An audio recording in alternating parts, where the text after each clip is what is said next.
never heard music in my life. When I was 14, I watched my mom take a hammer to my phone because the ringtone had played for half a second before I could silence it, and she said even that tiny melody was enough poison to rot our brains forever. My parents believed all music was mind control created by corporations to make people weak and stupid. Every melody, every rhythm, every note was designed to turn your brain to mush. We lived in a house where the TV was always muted.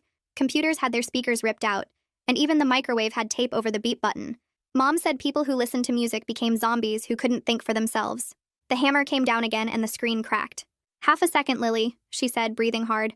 "Half a second of that poison. Do you want to end up brain dead?" According to them, everyone who listened to music eventually lost the ability to think clearly. That's why the world was so messed up, because everyone was walking around with music-rotted brains.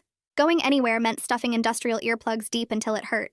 Mom checked each of us before we left the house, yanking on the orange foam to make sure they were seated right. The grocery store killed me because I knew there was music playing overhead, but the earplugs blocked it completely. Back then, I still believed my parents, but some part of me was desperately curious about what we were being protected from. I'd catch myself straining to hear something, anything, through the foam. Dad had a whole philosophy about it. He'd give us lectures during silent dinners about how humans were meant to live in natural quiet, how music was invented to make people docile and controllable. He'd point at people on the muted TV and explain how you could tell they listened to music by how empty their eyes looked. My brothers believed every word. When I was 14, I accidentally heard music at school when someone's headphones came unplugged. Just 5 seconds of something with drums and a woman singing before the kids scrambled to stop it. But those 5 seconds were the most beautiful thing I'd ever experienced. My heart raced and my skin tingled, and I finally understood what we'd been denied. I also understood why my parents feared it so much. Not because it was poison, but because it made you feel things they couldn't control. I became obsessed with finding ways to hear more. I'd volunteer to return library books during lunch so I could walk past the band room. I'd dawdle in store bathrooms where the earplugs couldn't block everything. Once I stood outside a church during a wedding and heard organ music so powerful I cried. Mom found me there and dragged me home by my hair. After that, they homeschooled me. My days were silent except for Dad's lectures and the scratch of pencils, but I'd started humming without realizing it. Just tiny melodic patterns under my breath. My brother Miles caught me and said he'd tell unless I gave him my desserts for a month. I did it because the humming was the only thing keeping me sane. My youngest brother Micah started having nightmares about music. He'd wake up screaming that songs were chasing him, that drums were beating inside his head. Mom praised him for being so vigilant against the poison even in his sleep. She didn't see what I saw. A 7-year-old so terrified of something beautiful that his own brain was torturing him with it. When I was 16, our situation got worse. A new family moved in next door with teenage kids who played instruments. Even through our soundproofed walls, you could feel the bass vibrations. Mom went over there daily to beg them to stop destroying our minds. Dad started looking at houses in rural areas with no neighbors for miles. My brothers wore earplugs constantly now, even eating with them in. One afternoon while everyone was out, I did something stupid. I found Dad's hidden cash stash and bought a tiny MP3 player from a kid at the library. I hid in the basement storage room, heart pounding, and put in the earbuds. The first song was just a guitar and a man's voice, but it felt like my entire body was waking up from a coma. I listened to 10 songs in a row, each one making me feel more human than I'd felt in years. Miles found me down there, eyes wide with horror. "You're listening to it," he whispered. "You're letting it eat your brain." He looked at me like I was already dead. I tried to explain that it wasn't poison, that it was beautiful, but he was already backing away. "I have to tell them," he said. "They need to know you're infected." I grabbed his arm and begged him not to, but he twisted away and ran upstairs screaming for Mom. I heard their footsteps coming and knew it was over. There was no hiding what I'd done. I'd chosen music over my family's sickness, and now I'd pay whatever price they decided. As the basement door flew open and I saw their faces twisted with rage and fear, I put the earbuds back in and turned the volume up. If I was going down, at least I'd go down listening to something beautiful. Mom's hand rips the earbuds out so hard the cord cuts into my neck. Dad grabs the MP3 player and throws it against the concrete floor, then stomps on it 3 times until plastic shards scatter across the storage room. Mom has both hands on my shoulders now, shaking me so my head snaps back and forth. Her face is right in mine and she's screaming about poison and infection, and how could I do this to myself? Dad kicks the broken pieces of the MP3 player toward the wall, and I watch them skitter across the floor, taking with them the only music I'd ever really owned. Miles stands in the doorway with his mouth open, looking both scared of what I've done and pleased that he caught me. I can still hear the last song playing in my head, the guitar and the woman's voice, and I hold on to it as tight as I can while Mom keeps shaking me. Dad yanks me up by my arm and Mom grabs the other one and they drag me toward the stairs. My feet barely touch the steps as they haul me up and Miles has to jump out of the way when we reach the top. They pull me down the hallway to my bedroom and shove me inside hard enough that I stumble and hit my knee on the bed frame. Dad points at me and his hand is shaking. Mom slams the door and I hear the lock click from outside. the one they installed last year that only opens from the hallway. I sit on my bed and touch my neck where the cord left a mark. The house is quiet for maybe 30 seconds. Then I hear their voices start up in the hallway right outside my door. They're trying to whisper, but Mom keeps getting louder, and I catch words through the wood. Deprogramming, intervention. Before it's too late. Dad says something about neural damage, and Mom responds with infected, and I press my hands over my ears even though I can still hear them. They argue for what feels like an hour, their voices rising and falling, Mom's getting sharp and Dad's staying low and controlled. I lie back on my bed and stare at the ceiling and feel strangely calm about everything. I listen to music, real actual music, and they can't take that away no matter what they do to me now. The melody plays in my head on repeat, and I mouth the words I remember, and the calm feeling stays even when I hear Mom crying in the hallway. The lock clicks and Dad comes in carrying his big notebook, the one where he keeps all his theories. He sits in my desk chair and makes me sit up straight on the bed facing him.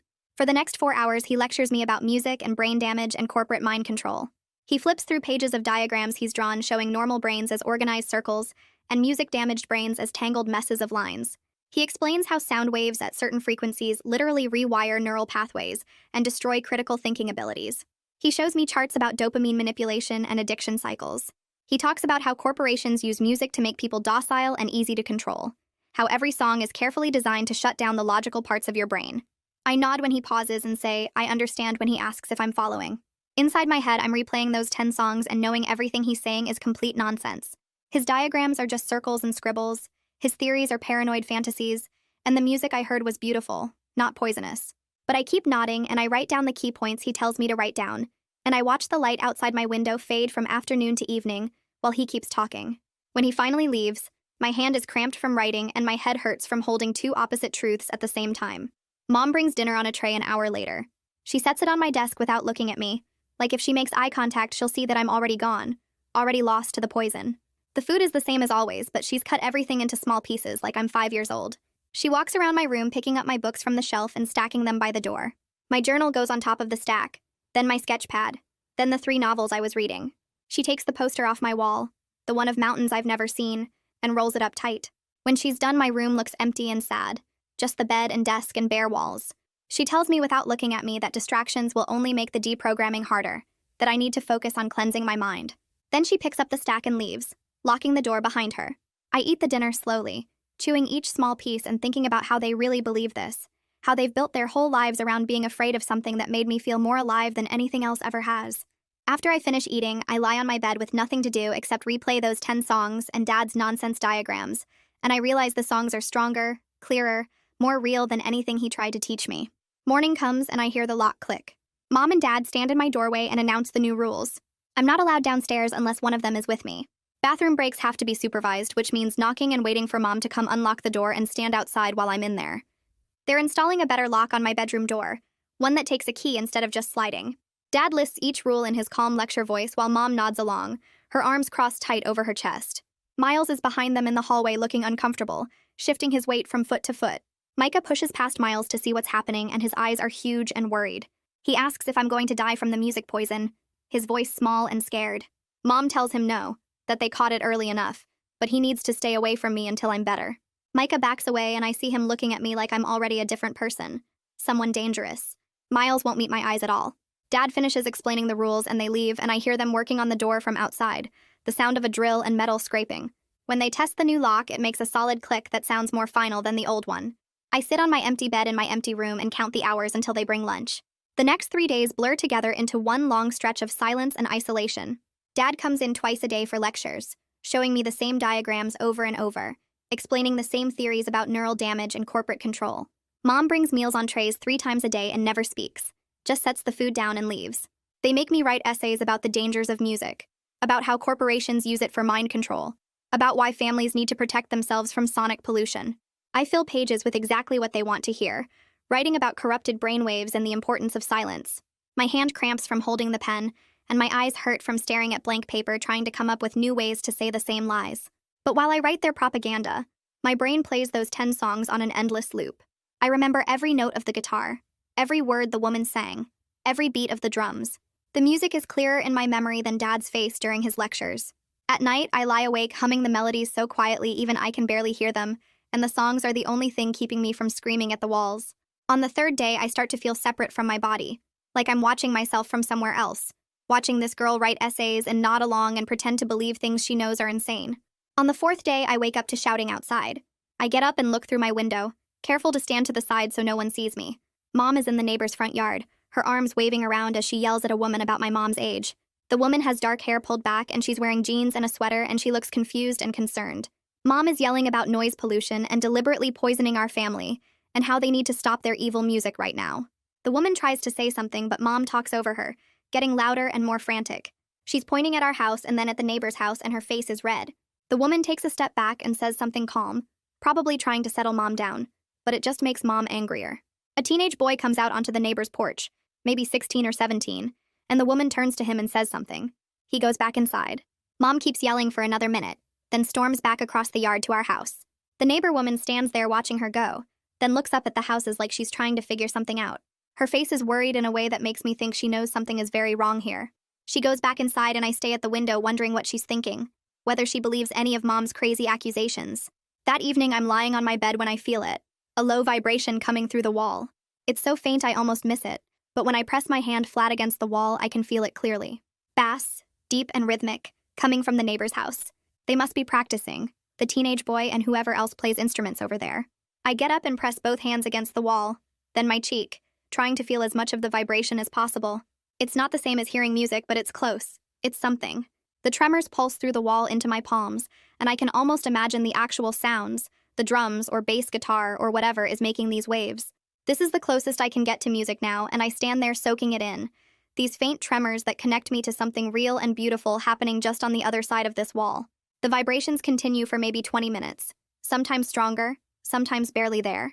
I stay pressed against the wall the whole time, my eyes closed, trying to pull the music through the plaster and wood through pure wanting. The door lock clicks and I spin around. Mom is standing there staring at me with my hands still on the wall. She crosses the room in 3 steps and slaps my hands away hard enough to sting. Her breathing is fast and her eyes look wild, darting between me and the wall like the music might leak through and grab her too. She leaves and comes back 5 minutes later with thick foam padding, the kind Dad used to soundproof parts of the house. She tears off strips of tape and starts covering the section of wall where I was standing, pressing the foam down hard and smoothing it flat. She does 3 layers, overlapping them so there's no gap. When she's done, she presses her own hand against it to test, and seems satisfied that the vibrations are blocked. She's breathing hard, and her hands are shaking, and I realize she's not angry. Not really. She's scared. She's terrified of losing control over me, of the music getting in despite all their locks and rules and lectures. She looks at me, and I see fear in her eyes. Pure fear, and something else. Maybe the beginning of understanding that fear isn't the same thing as protection. She leaves without saying anything and locks the door behind her. That night at dinner, Dad makes an announcement. We're all sitting at the table, me with a parent on each side like I might run, Miles across from me looking at his plate, Micah at the end picking at his food. Dad says he found a property online, a house on 20 acres at least an hour from the nearest town. No neighbors for Miles, completely isolated, perfect for protecting us from the infected zone we're living in now. He says we're moving there within 2 weeks, that he's already put down a deposit and started packing arrangements. Mom nods along, relieved, like this move will solve everything. Miles looks up briefly and I see something in his face. Maybe doubt, maybe just tiredness, but he doesn't say anything. Micah asks if there will be other kids there and Dad says no. That's the whole point. We'll be safe from outside influences. I sit there with food I can't eat and watch my family plan my complete isolation. 2 weeks. 14 days before they take me somewhere I'll never hear music again. Never see another person my age. Never have any chance of escape.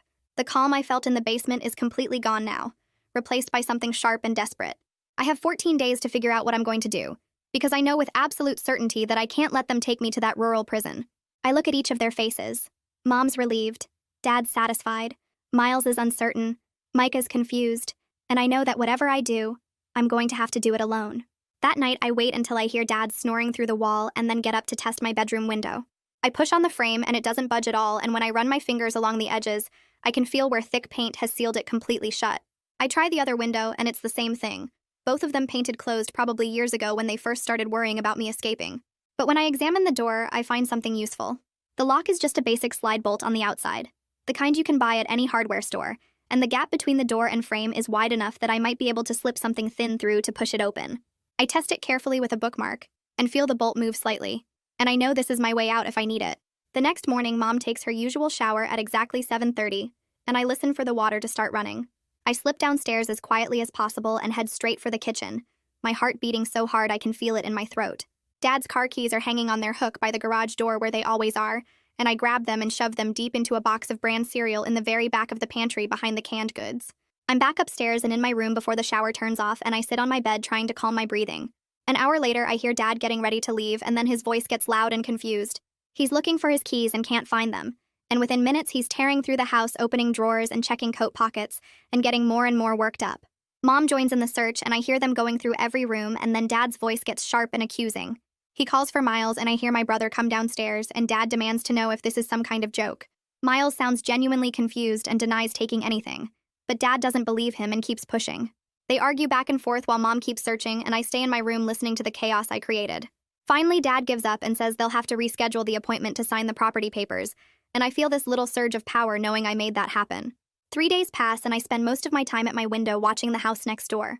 I start noticing patterns in how the family moves around. A teenage boy who looks about my age leaves through the front door every morning at 7:30 with a backpack, and he comes home around 3 in the afternoon. In the late afternoon, I can see him through his window sometimes, and I think he's playing some kind of instrument because I can feel those bass vibrations again. One day he's in his yard, and he looks up at my window, and I duck back fast, but not before I see him raise his hand like he might be waving. I don't know if he actually saw me or not, but my hands are shaking anyway. Mom finds the keys on the third day, and she's absolutely furious when she discovers them in the cereal box. She confronts Dad about being so careless and misplacing important things, and he swears up and down that he didn't put them there. They argue about it for an hour, and I can hear the stress in both their voices, but the delay worked exactly like I hoped. I've been using these 3 days to think through everything, weighing my options and trying to figure out the best choice. If I run, I have no money, no car, nowhere to go, and they'll probably find me within hours. But if I let them take me to that rural property, I'll be trapped forever with no way to contact anyone or get help. Neither option is good, but at least running gives me a chance. During one of Dad's lectures that afternoon, I do something I haven't done in weeks.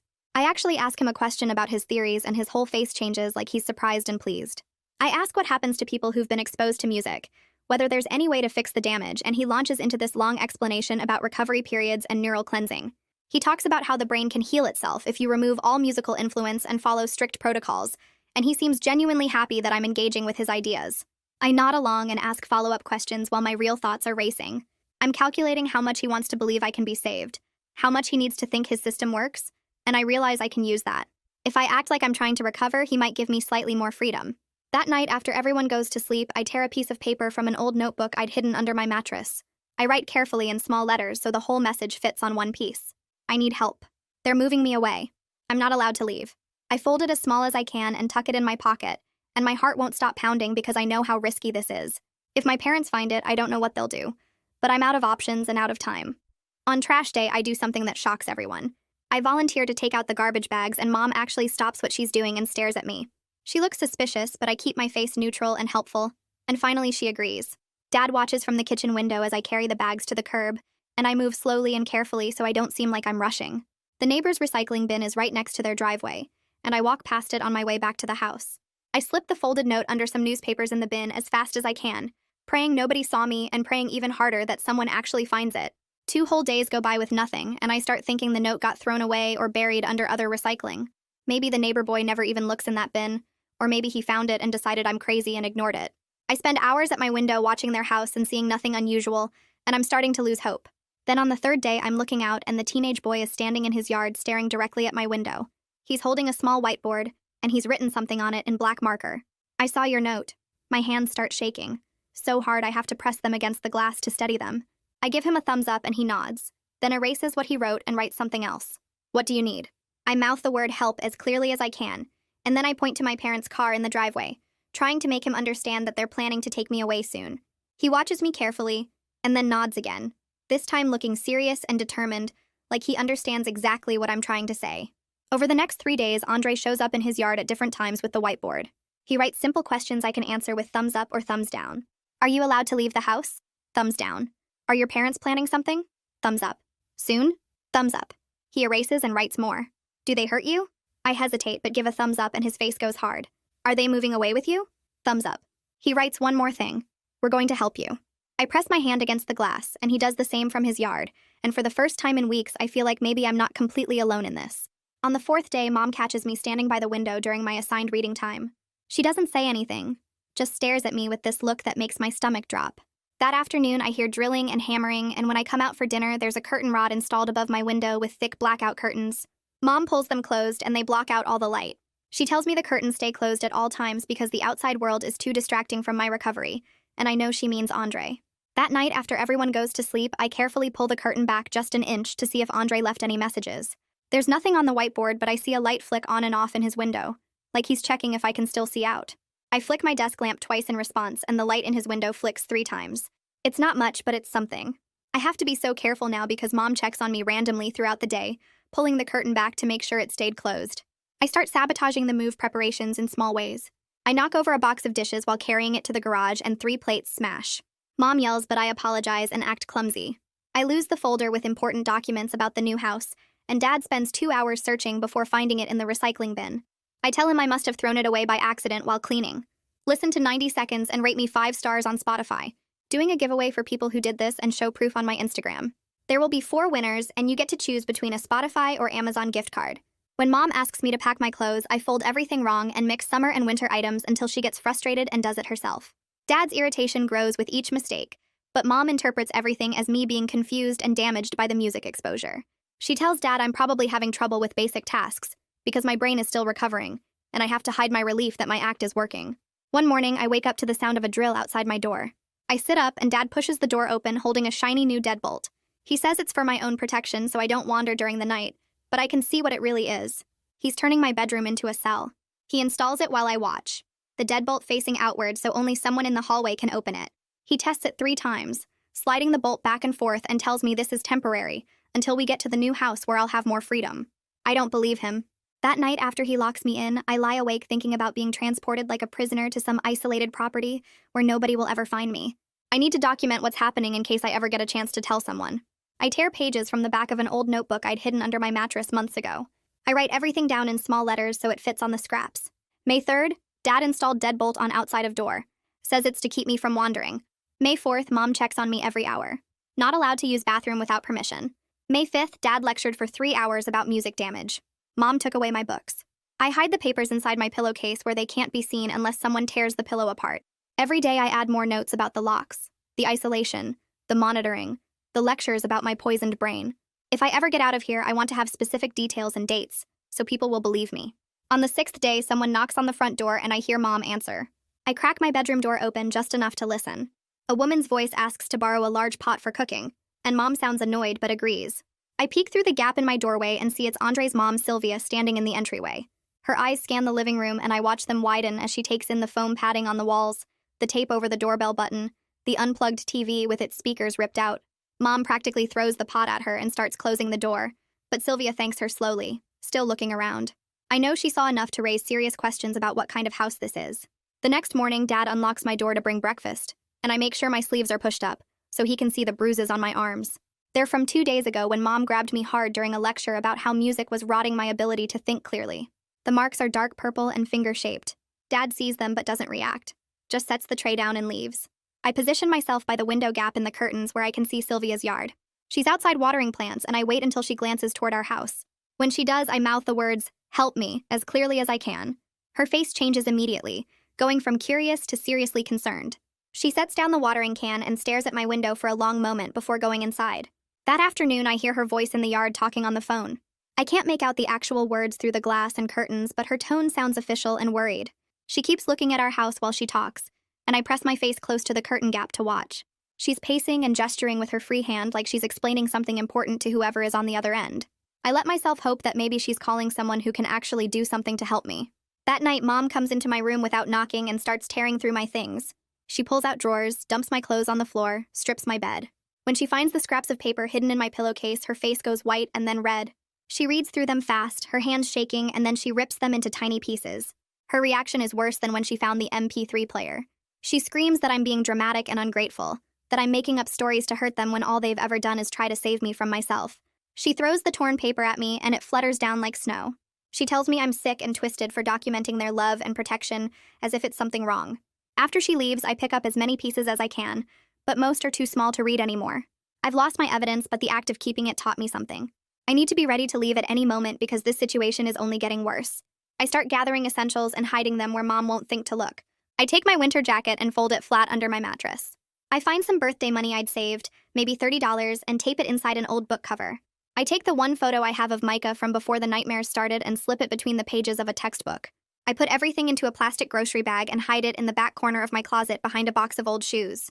I don't have a solid plan yet, but I know I need to be ready to grab that bag and run if an opportunity comes, because staying here until they move me to the middle of nowhere isn't an option anymore. The next afternoon, I'm watching through the curtain gap when I see Andre in his yard tossing a tennis ball against the fence like he's bored. He glances at our house and I realize he's waiting for me to notice.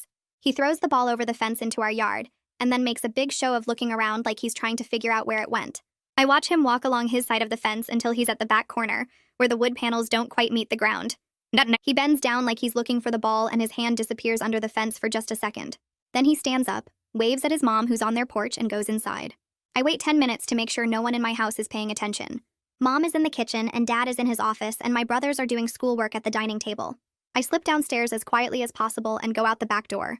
The tennis ball is sitting in the grass near the fence and I pick it up and carry it to the corner. There's a folded piece of paper wedged under the fence board, and I grab it fast and shove it in my pocket. I toss the ball back over and go inside before anyone notices I left. In my room with the door closed, I unfold the paper and my hands shake as I read. Andre's phone number is at the top, and below it he's written that his mom called a family services hotline to ask what they should do about a neighbor kid who seems to be in trouble. The person on the phone told them to document everything they see and hear, and to call if there's ever immediate danger. The note says they're keeping a log of all the times my mom yells at their house, and the times they see me at the window looking scared.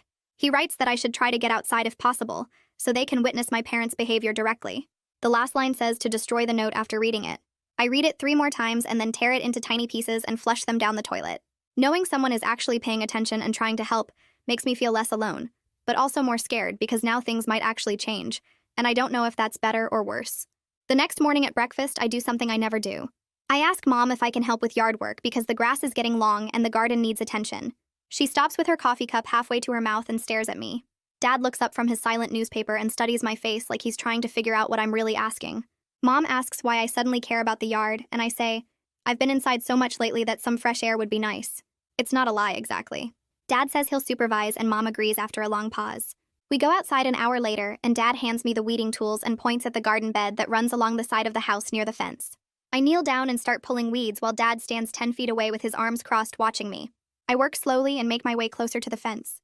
I can hear Andre's voice in his yard talking to his mom, and I know they're both out there. I'm maybe 3 feet from the fence when I reach for a weed near the property line. Dad's hand clamps down on my shoulder hard and he yanks me backward. I stumble and almost fall, and he grabs my arm and shoves me toward the house. His grip is tight enough to hurt, and I look back and see Andre and Sylvia standing on their porch watching everything. Sylvia has her phone in her hand, and the way she's holding it, I realize she's recording. Dad sees it too, and his face goes red. He yells at them that they're invading our privacy, and they have no right to film us on our own property. Sylvia doesn't look scared at all. She says in this calm voice that she already called the police and they're on their way to do a welfare check.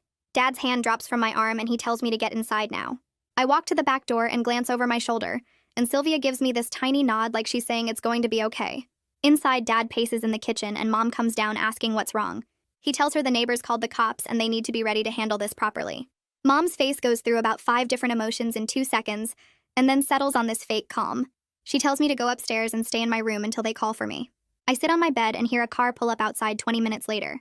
Voices at the front door. Mom's laugh that sounds totally fake. Dad using his reasonable voice.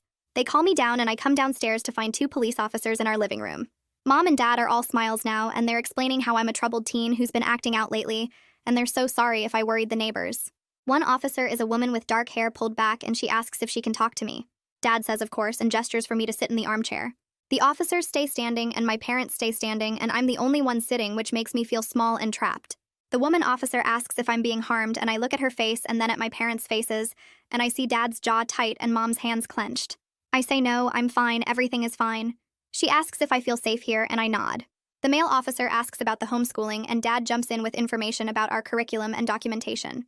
They seem satisfied enough after a few more questions. Before they leave, the woman officer reminds my parents that homeschooling requires proper documentation and regular assessment, and they should make sure everything is filed correctly. Mom thanks them for their concern, and Dad walks them to the door. As soon as the police car pulls away, the fake smiles disappear. Dad tells me to sit back down, and I do. He sits across from me, and his voice is very calm and very quiet when he speaks. He says if I ever try to manipulate authorities again, they'll have no choice but to take more extreme measures for my own safety. He doesn't raise his voice once, but the threat is so clear I feel cold all over. Mom stands behind him with her arms crossed and nods along. Dad says they're trying to protect me, and I'm making it very difficult by acting out and trying to get outside help when there's nothing wrong. He says the move to the rural property is more important than ever now, and will be leaving as soon as the paperwork goes through. I'm sent back to my room and I lie on my bed feeling like I just failed some huge test I didn't know I was taking. 2 days pass with barely any interaction beyond meals delivered to my room. Then on the third day, there's a knock at the front door mid-morning when no one is expected. I hear Dad answer and a woman's voice I don't recognize. She says she's Aisha Beckwith from Child Protective Services, and she needs to speak with the family. I hear the shock in Dad's voice even though he tries to hide it. Mom comes out of the kitchen and there's this long pause before Dad invites the woman inside. I crack my bedroom door open and peek down the stairs. Aisha is a black woman maybe in her 40s wearing business clothes and carrying a folder. She's looking around at the foam padding on the walls and the tape over the doorbell button and the earplugs we're all wearing. Her face stays professional, but I can tell she's taking in every detail. She asks to speak with me privately, and Dad says that's not necessary. But Aisha explains it's required as part of the investigation. Mom's face goes tight, but she agrees. Dad calls up the stairs for me and I come down. Aisha introduces herself and asks where we can talk alone, and I lead her to my room. She closes the door behind us, and the click of it shutting feels like the most important sound I've ever heard. She sits on my desk chair, and I sit on my bed, and she asks me to tell her what's been going on. I show her the new hiding spot where I've been keeping scraps of paper with dates and events written on them. I tell her about the hammer in my phone 2 years ago, about Mom dragging me home by my hair from the church, about the locks on my door and the isolation and the planned move to the middle of nowhere. She listens without interrupting and writes things down in a notebook. When I finish, she asks if she can take photos, and I nod. She photographs my room and the lock on the outside of my door, and the foam padding Mom put over the wall. She asks me to roll up my sleeves and takes pictures of the bruises on my arms that are still fading from where Mom grabbed me. They're yellowish now, but still visible. Aisha tells me she's creating something called a safety plan that my parents will have to follow. No physical restraints. Required outdoor time every day. Scheduled follow-up visits from CPS. She says this is not optional and my parents have to agree or there will be consequences. We go back downstairs and Aisha sits my parents down at the kitchen table and explains the safety plan. Dad's face is completely blank, and Mom's mouth is pressed into a thin line, but they both nod and agree to everything. Aisha says she'll be back in 1 week to check on compliance and she gives them paperwork to sign. After she leaves, there's this horrible silence in the house. Then Mom goes to the kitchen and starts making dinner like nothing happened. Dad goes to his office. But I can feel the change in the air. That night after dinner, Dad comes to my room and tells me I'm required to spend 30 minutes outside every day per the safety plan. The next morning, Mom follows me to the back door and watches through the window the entire time I'm in the yard. When I come back inside, she searches my pockets and my room. That evening, Dad goes through my things again while I sit on my bed. They're following every rule Aisha set, but they've found new ways to control me. Mom speaks to me only in short clipped sentences giving instructions. Dad monitors my outdoor time from the window with his arms crossed. My room gets searched twice a day. The locks stay off my door, but I know they're watching and listening more carefully than ever. I'm technically safer according to the safety plan, but I feel more trapped than before, because now I know they're just performing compliance while finding every loophole they can. The next morning, during my required outdoor time, I walk slowly around the yard while Dad watches from the kitchen window. I make my way toward the back fence where the Wong's property meets ours and pretend to examine Mom's dead tomato plants. Andre appears on his side of the fence and crouches down like he's pulling weeds. He speaks quietly without looking at me directly. He tells me there's a youth shelter downtown that takes emergency placements, no questions asked, and they have beds available. He pulls a small folded flyer from his pocket and slides it under the fence gap. I palm it quickly and shove it in my sock before Dad can see. Andre says his mom knows a caseworker there and they're expecting situations like mine. The flyer has a phone number printed in big letters and I stare at it for 10 seconds, burning the digits into my memory. 720-415-8863. I repeat it in my head over and over. Dad taps on the window and points at his watch, so I know my time is almost up. I nod at Andre and walk back toward the house. And once I'm in the bathroom, I tear the flyer into tiny pieces and flush it down the toilet. I spend the rest of the day in my room repeating that phone number like a prayer. 720-415-8863. I think about what I'd need to say to get them to take me. I think about whether I could actually do this, actually leave. The hardest part is Micah. Every time I imagine walking out that door, I see his face in my mind and feel sick. He's 7 years old and he has nightmares about music because of what they've done to him. If I leave, he'll be alone with them and their crazy ideas and their control. Miles is older and he believes everything they say, but Micah is still little enough that maybe he could be different if he had a chance. But I also know I can't save him if I can't save myself first. I'm 16, and I'm losing my mind in this house, and if I don't get out soon, I don't know what will happen to me. The guilt sits in my stomach like a rock, but so does the need to escape. I try to figure out how to do both, and I can't. There's no version where I take Micah with me because I have no money and no plan and no way to take care of a 7-year-old. I hate myself for even thinking about leaving him, but I also know I have to. That evening at dinner, Dad makes an announcement. He says he talked to the property owner and we're moving in 3 days instead of 2 weeks. He looks right at me when he says it, and I know this is because of the safety plan, because they want to get me away from Aisha and her rules before she comes back. Mom nods and says we need to start packing tonight. I ask if CPS said this was okay, and Dad's face goes hard. He says the safety plan doesn't prevent us from moving to a better environment, and Aisha will be notified of our new address. I realize my window just got way smaller. 3 days. I have 3 days to decide if I'm actually going to do this. After dinner, I go to my room and sit on my bed and try to breathe normally. Mom comes in an hour later with boxes and tells me to start packing my clothes. I pack slowly, buying time, thinking. That night, after everyone is asleep, I get up and find a pen and paper I hid in my closet. I sit on my floor in the dark and write a letter to Micah. I tell him I love him and I'm not abandoning him. I tell him I can't stay here and let them destroy me, but that doesn't mean I don't care about him. I tell him the nightmares aren't real and music isn't poison, and someday when he's older, he'll understand. I tell him I'll try to come back for him when I can. I fold the letter small and creep down the hall to his room. His door is open a crack and I can hear his breathing. I slip inside and hide the letter under his pillow where he'll find it after I'm gone. Writing it made me cry for the first time since the basement incident, and the tears are still wet on my face when I get back to my room. The next 2 days are awful. I pack my things while planning my escape. I hide my important stuff at the bottom of a box where I can grab it fast. I memorize the shelter number over and over. 720-415-8863. I watch the clock and count down hours. Mom and Dad are busy with moving logistics, and I use their distraction to prepare. On the night before moving day, I lie in bed fully clothed and wait. I wait until I hear Dad snoring from their room and Mom's even breathing, and the house goes completely quiet. Then I get up and grab the butter knife I stole from dinner. The bolt on my door is simple, just a slide lock on the outside, and I work the knife blade into the crack between door and frame. I push and wiggle and try to catch the bolt edge. It takes forever. My hands shake and sweat and the knife keeps slipping. I have to stop twice when I hear sounds from other rooms. After 40 minutes of patient, quiet effort, I finally feel the bolt slide. The door opens and I stand there in the dark hallway breathing hard. I grab my bag from where I hid it behind my dresser and creep toward the stairs. Every step sounds too loud. I make it halfway down and then I see Dad in the kitchen. He's standing by the sink getting water and we lock eyes across the dark house. For 1 second, neither of us moves. Then he starts toward me and I run. I run for the front door and he's yelling and I'm yelling and suddenly Mom is coming down the stairs behind me. I get the door open and run outside screaming. Help me, someone help me. I scream it over and over. Dad grabs my arm and I wrench away and keep screaming. Lights come on at the Wong's house and I see Sylvia in her window with her phone. Dad tries to pull me back inside but I fight him and scream louder. Help me, please, someone help me. Within minutes, I hear sirens. Red and blue lights fill the street and 2 police cars pull up. The officers get out and Dad lets go of my arm. Mom is on the porch looking wild and scared. One officer asks what's going on and I tell them everything. I tell them about the locks and the isolation and the planned move to trap me in the middle of nowhere. I tell them I'm scared and I need help and I can't go with them. My parents stand there silent and angry while I talk. The officers look at each other and then at me and then at my parents. They ask my parents questions and Dad tries to explain about the safety plan, but his voice sounds wrong. One officer talks into his radio and then tells me they're taking me into protective custody for my immediate safety. I'm shaking so hard I can barely walk.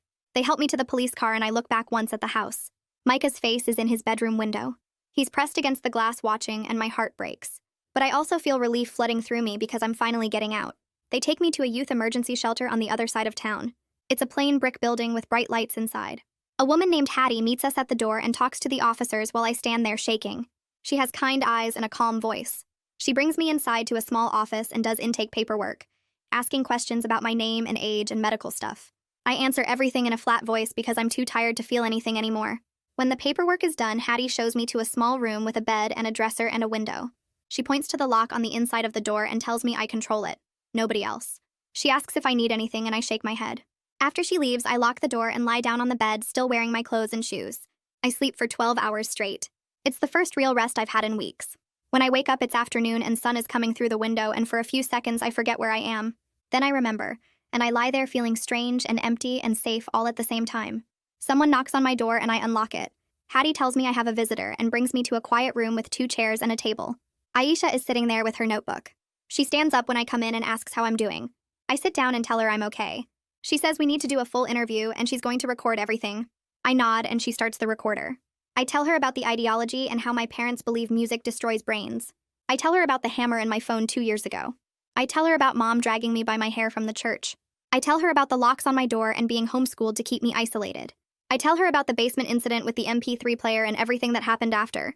I tell her about the safety plan and how they followed the rules but made everything worse. I tell her about the planned move and how I knew it was my last chance to get out. Aisha writes it all down and records it all, and when I finish, she tells me I'm safe now. She says my parents can't take me back and I'll stay at the shelter while they figure out next steps. I want to believe her, but part of me is still waiting for my parents to somehow show up and drag me back. 3 days later, Hattie drives me to the courthouse for an emergency hearing, and I sit in a waiting room with plastic chairs while she goes over what will happen. A judge reviews Aisha's report and the police documentation and the photos she took of my room and the locks. The hearing takes less than an hour, but it feels like forever sitting there picking at my cuticles and watching people walk past in suits. When Hattie comes out, she tells me the judge granted a temporary protective order, which means my parents can only contact me through supervised visits arranged by CPS. She sits down next to me and explains this is just the beginning of a process with more hearings to come, but at least I have legal protection now. I nod and try to feel relieved, but mostly I just feel tired. The next week, Hattie helps me enroll in the local public high school, and I'm terrified of being so far behind after years of homeschooling. We meet with a counselor named Miss Verma who has kind eyes and doesn't ask too many questions about why I'm coming from a shelter. She sets up a plan for catching up with extra tutoring in math and science, and says I can start classes the following Monday. Hattie also arranges for me to see a therapist twice a week at a clinic near the shelter. The therapist specializes in trauma and control-based abuse according to the intake paperwork I fill out. Her office has soft chairs and plants on the windowsill, and she tells me we'll work on coping strategies at my own pace. A few days after that, I check the email account Hattie set up for me with supervision filters, and there's a message from Andre. Reading it makes my chest feel tight in a good way because it's from someone who knows what I went through.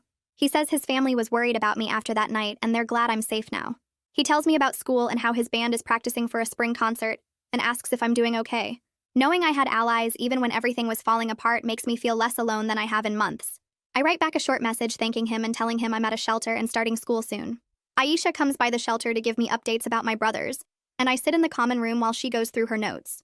She did welfare checks at the house and at their schools. Micah has been referred for therapy for his anxiety, and his teacher says he seems less jumpy in class. Miles is resistant to outside help, and gets defensive when his counselor tries to talk to him, but his teachers note he's engaging more at the school without the constant reinforcement of my parents' ideology at home. Hearing about Micah getting help makes me feel a little better about leaving, but I still worry about both of them stuck in that house. Aisha tells me my parents are required to attend counseling as part of keeping custody of my brothers. The therapist's report notes that Mom shows signs of severe anxiety disorder, and Dad exhibits rigid thinking patterns. They're attending the sessions, but the therapist notes limited insight so far, which means they're showing up, but not really changing. I ask if they're still playing music next door, and Aisha says the neighbors haven't reported any more confrontations.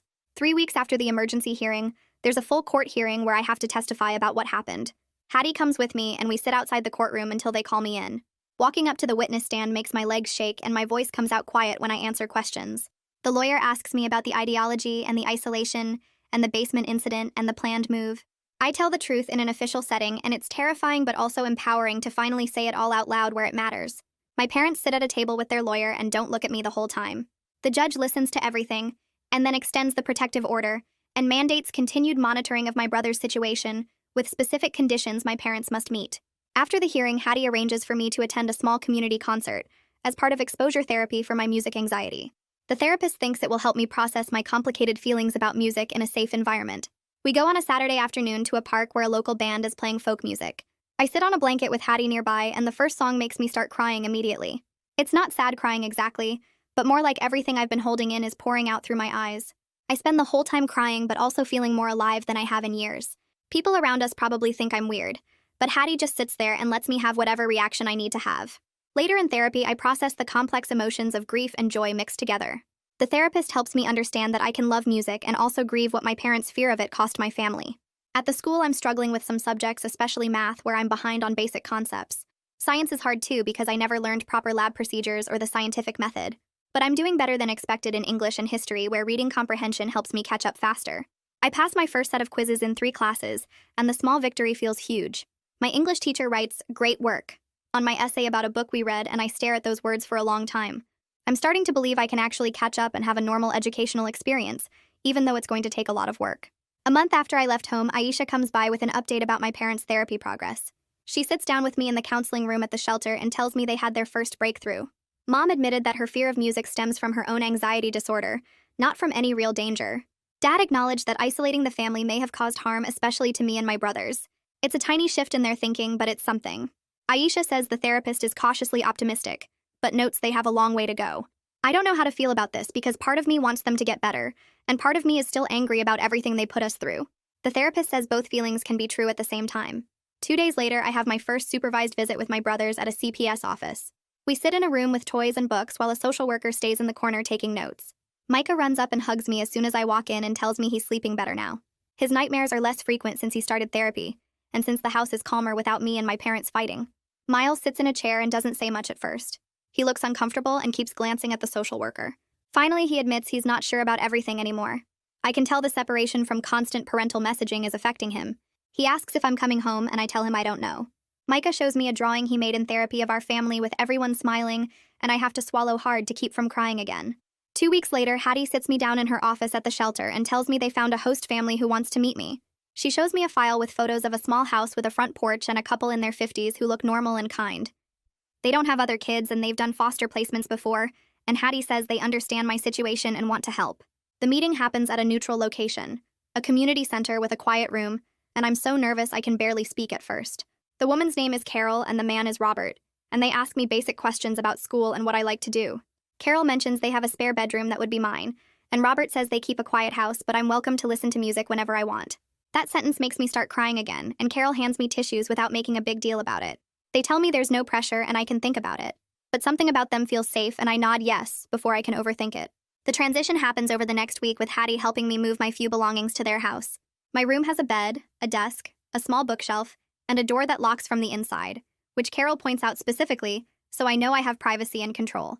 In therapy twice a week, I work through accepting that my family situation is messy and might never be fully fixed. The therapist helps me understand that I can grieve what I lost while still moving forward with my own life. Some days I'm angry at my parents, and some days I miss them, and both feelings exist at the same time. I'm committed to finishing school even though catching up is hard, and I'm starting to imagine a future that's more than just surviving day to day. 6 months after that night in the basement, I'm living with Carol and Robert, and doing well enough in the school that I might graduate only 1 year behind. My parents are still in therapy with supervised contact only, and the reports say they're making slow progress, but it's going to take years. My brothers are getting support while staying at home with strict CPS oversight, and Micah's nightmares have mostly stopped. The Wongs check in on me sometimes through messages, and it means a lot that they noticed and acted when it mattered most. I still have hard days when the grief hits, or when I worry about my brothers, and therapy is ongoing because trauma doesn't just disappear. But I'm safe and I'm learning, and I can listen to music whenever I want, and that's a better ending than I ever thought possible back when my only act of rebellion was turning up the volume. Well, that is the big finale. If you made it to the end, I am equally impressed and concerned. You might as well subscribe now, because at this point we are both in too deep. Let's see where it goes next time.